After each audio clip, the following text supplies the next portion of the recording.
दुर्गा कवच अपने आप में हम सभी के लिए एक बहुत बड़ा वरदान है। दुर्गा सप्तशती में जो वर्णित कवच है, ये अपने आप में एक बहुत ज़बरदस्त ऑरा क्रिएट करता है, एक बहुत बड़ी ज़बरदस्त प्रोटेक्शन क्रिएट करता है।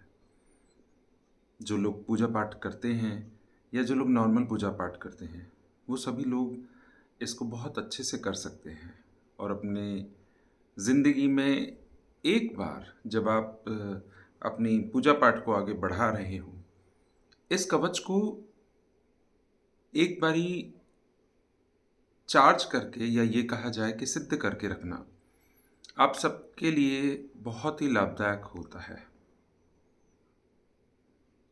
देखिए, जब मैं ये कहूँ कि सिद्ध करना, तो इसकी सिद्धि कोई ऐसा नहीं है कि आपको 1000 या 1 लाख जप करने से आपका ये पाठ सिद्ध हो जाएगा। मैं आपको ये नहीं कह सकता। इसकी पूर्ण रूप से सिद्धि के विषय में बहुत कुछ जानकारी हर जगह पे अवेलेबल नहीं है। ये गुरुओं के माध्यम से ही सिद्ध होता है, भगवती की कृपा से ही सिद्ध होता है।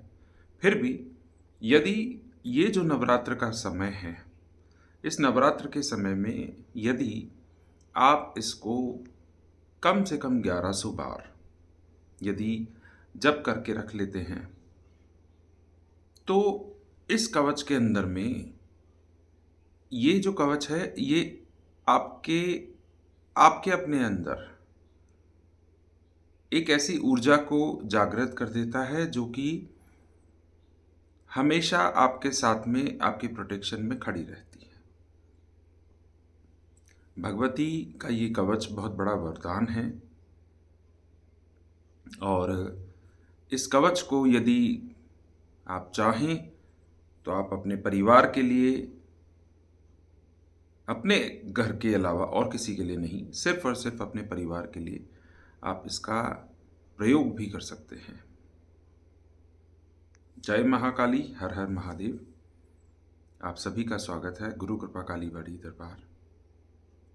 इस चैनल के माध्यम से नवरात्र की विशेष साधना, जो कि मैं चाहता हूँ कि जो लोग बहुत ज़्यादा मंत्रोपचार और इन सब चीज़ों के चक्करों में नहीं हैं, जो बहुत ज़्यादा आज तक किसी भी सिद्धि साधना को ठीक से नहीं कर पाए हैं या करे हैं, तो ये उन्हीं सब के लिए है।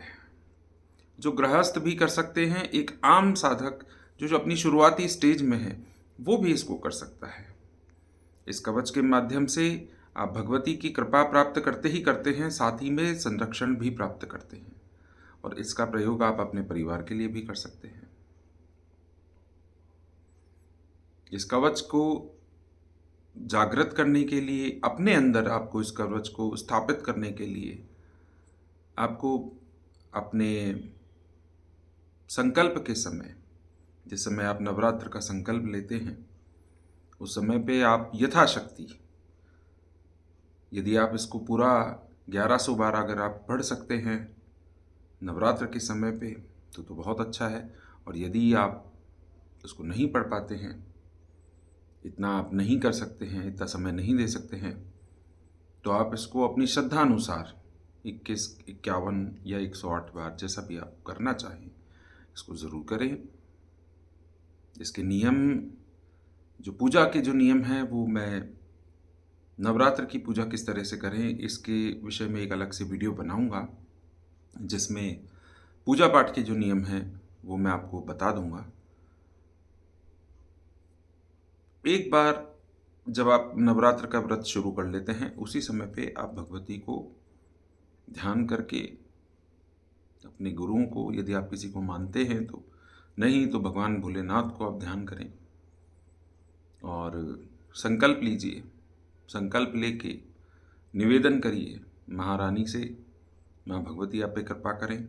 यदि आप दुर्गे माँ को मानते हैं तो दुर्गे माँ से संकल्प के लिए निवेदन करें कि वो आपको इसमें सहायता करें।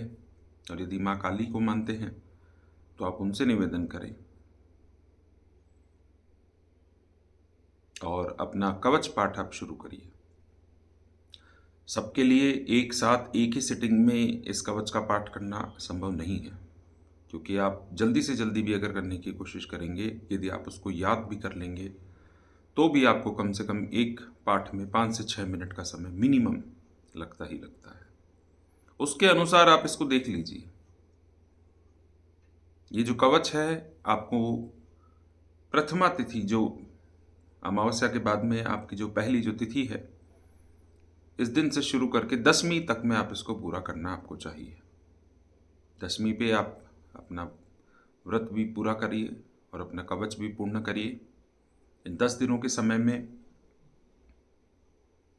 आप चाहें तो आप इसको रात में कर सकते हैं, नहीं तो आप दिन के समय या अर्ली मॉर्निंग के समय आप बैठ के आप इसको सिद्ध करिए।